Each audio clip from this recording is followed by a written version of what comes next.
What was the most delicious food you've eaten in your life? In the last few years of the previous millennium, very early one morning, I visited Tsukiji Fish Market in Tokyo. After looking at seafood for an hour or so, and getting almost run over by electric carts moving huge frozen tuna in deadly silence, I got hungry. There was a restaurant next to the market and I decided to treat myself to the mother of all sushi breakfasts. The restaurant was basically a wooden shack with the sushi chef in the middle of the far side. He looked about 80 years old, and a bar around him in a horseshoe shape. There was room for about 12 guests in the whole restaurant. His wife was near the door with a cash register on a rickety table. The floor was wet. There was no menu, no chalkboard, nothing.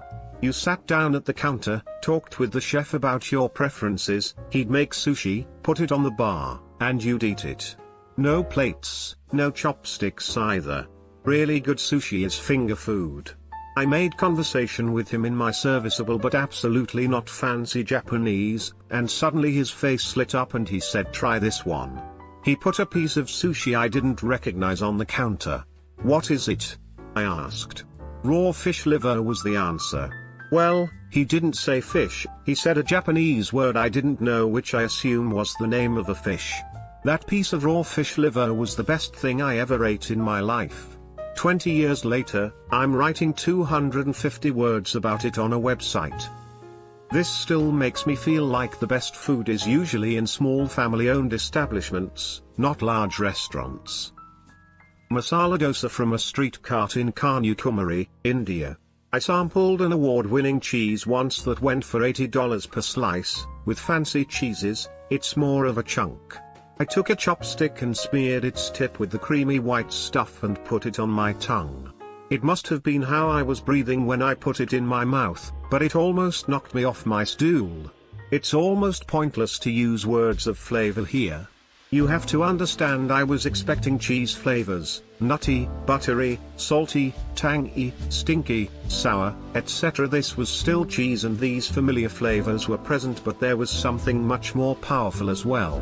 The reason I think my breath was such a key factor was that as this pinhead of cheese touched my tongue I could feel the flavor move like flame when first set upon fumes of gasoline, sprinting from the tip of my tongue toward the back with such a quick silver motion I literally heard the sound of cymbals being gently tapped until they were shimmering in my ears. It was sour and salty and a pungent mix of delicate flavors that erupted with my further excursions, but none came close to that first little seedling of cheese that took me on a ride straight to Flavor Town. Slammer jammer. Any idea what the cheese was? Sounds immense.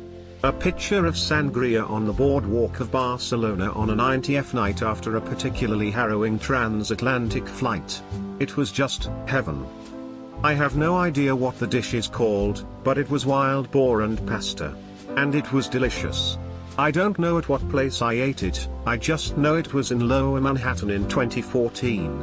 If I ever go back, I'll try to find it again, if they still exist. Pappardelle al ragu di cinghiale, most likely. It's a Tuscan classic. 4 years ago I was in Florida with my family. It was my first time meeting my father. I was 40 at the time. I got a bowl of seafood mac and cheese with crab, scallops, shrimp and some kind of fish in it. The restaurant was on a river with manatees in it. Eating a meal with your dad for the first time is delicious on a whole new level. But the meal itself, still totally killer. Bison steaks. They were given to me as a tip for work on an organic bison farm/supplier. Imagine a mid-rare NY strip that you can cut with a fork as easily as you cut a hash brown. Every bite had juices squirting out of the meat. Absolutely fantastic. This was 10 years ago and those steaks sold wholesale to restaurants at $1.25 plus a pop, so you likely wouldn't get one on a plate for under $100. That sounds amazing. Was it strip steaks you got? I've had a bison ribeye once before, and while flavorful, it wasn't especially tender. Bison is leaner than beef, so it's harder to keep it tender when cooking. I think my steak was just cooked poorly. To me, nothing on this earth tastes better than my hangover carb sandwich. Potato waffles, chopped onion, ketchup and mayo between 2 slices of buttered toast. Don't even try to revert with that's kind of like a chip butty. It's not. End of. Nom nom nom. That's kind of like a chip butty. A peach. Picked off a tree at a friend's house, still warm from the sun. I have never tasted something so gloriously delicious before or since. Juice running down my hands, the epitome of peachness. A tree-ripened peach really is amazing. Roasted duck. Peach bread pudding at Tartine in San Francisco. My husband and I were there visiting friends 4 years ago, heard Tartine was good and stopped in to sample some of their pastries. I don't even have much of a sweet tooth, but my husband said he'd never had bread pudding, so I ordered us a slice. I took one bite, and my eyes rolled back in my head. It was a completely involuntary action. The bread pudding and peaches hit my mouth and my body had never experienced anything that good before. My husband still talks about that bread pudding and how it fucked his wife right in front of his face. I'm envisioning a reaction scene from Food Wars Lamau. Did all your clothes fly off? Once in Thailand, Koh Tao, with some friends, we asked some fishermen to join their boat. They let us. Even had rods and everything. They said we could have the fish we catch. After some red and yellow snappers and 2 eels, we got a big fish, about 1 meter long, ground type, don't know the name unfortunately. After a whole day we got back into the harbor. We said that they could keep all the fish except for the big one. We also left cash for their effort that day, so we walked extremely excited to the city center to ask if anyone could prepare us that fish. Almost the first restaurant we asked said it was no problem. We said, prepare it as you would like to eat this fish. We sat down and the fish came in 3 different styles. I'm not a big fish eater, but boy oh boy, that was the best damn fish I ever had in my life. We left a lot of cash at the restaurant for their effort as well. That was my most impressive meal ever. Not only the taste, but that whole day was glorious, and the best island experience I've had. This is why Thailand is so cool. Everyone is super nice and they know tourists will pay for experiences. Most people in Thailand treat you like a friend even if you are an asshole. I've seen it a few times. It's like their attitude is if this one is an asshole, maybe the next one will tip well. They don't have entitlement to other people's attitude toward them. It makes their customer service above and beyond most places. It's hard to watch a culture so good get abused by tourists sometimes. The only time I have ever been ashamed to be American is watching a Karen in Thailand. Super nice people. There is a Thai restaurant I go to and there is an old lady always at the helm. Always friendly and interested in your day. I broke my arm snowboarding, and she was gravely concerned. My adopted grandma. The only time in my life that I went to a high-end steakhouse and got an $80 steak. It's simply indescribable how flavorful it was. Couldn't imagine what it would be like at an even nicer place. I'm inclined to think that at a certain point the flavor and tenderness hits its ceiling and any more money you spend is just a flex. Been to a ton of different restaurants, nothing high class but a few on the upper end. The best steak I had was in the middle. I think it was about $45 for one person.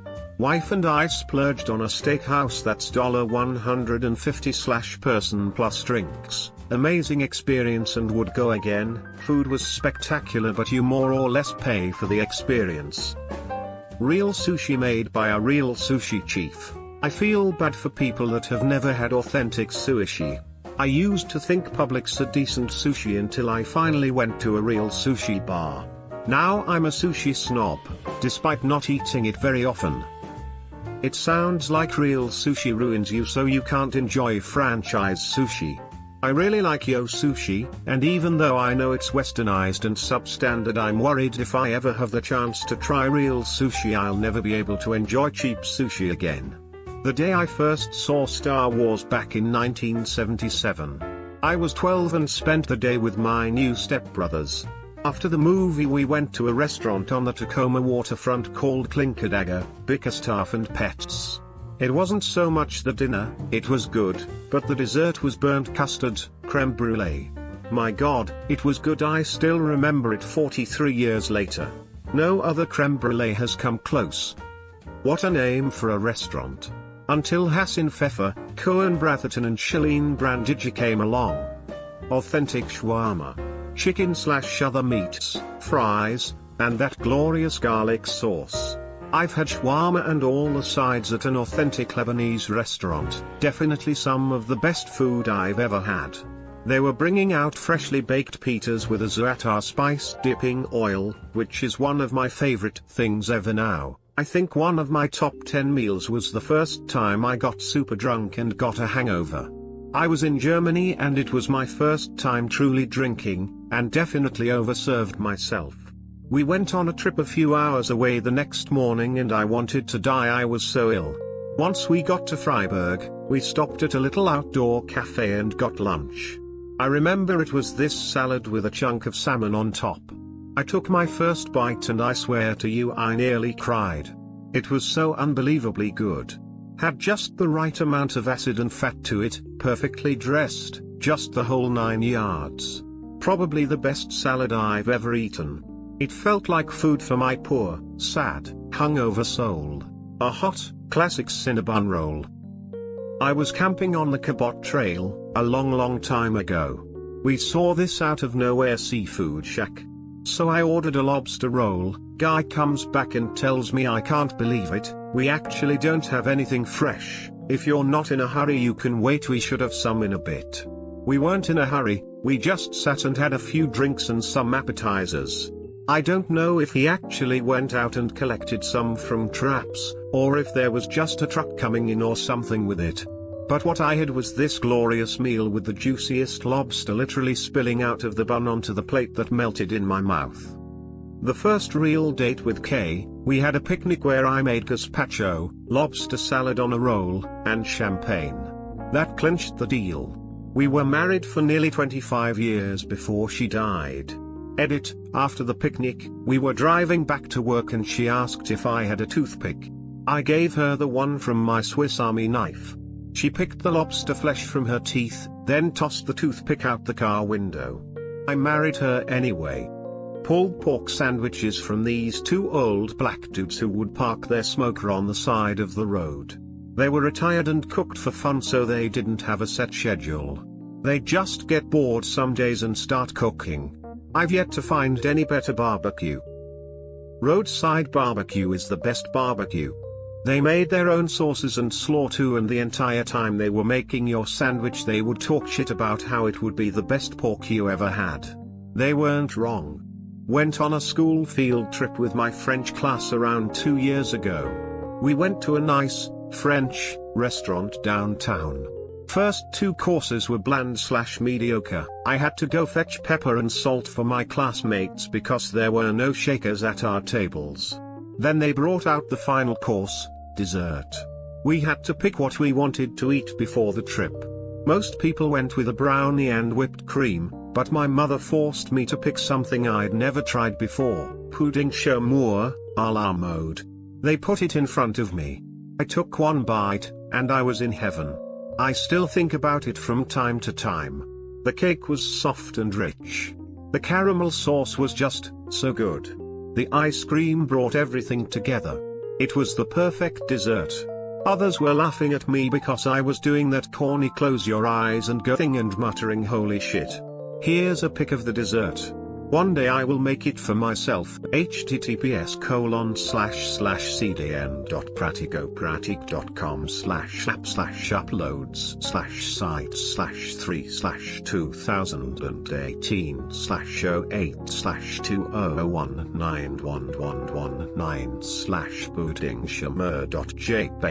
https://uploads/site/3/2018/08/2019111/puddingchamois.jpg. Your mom is a smart lady. Greek gyros in Greece. Holy shit, I wanted to order like 2 more afterwards even though I wasn't hungry anymore. Just so I could keep tasting it. I'm native and I have to say hands down my great-grandma's fry bread. To this day, almost 30 years after her death, I have found no fry bread that even comes close. Thanks for all the upvotes. I know my great-grandmother is beaming right now.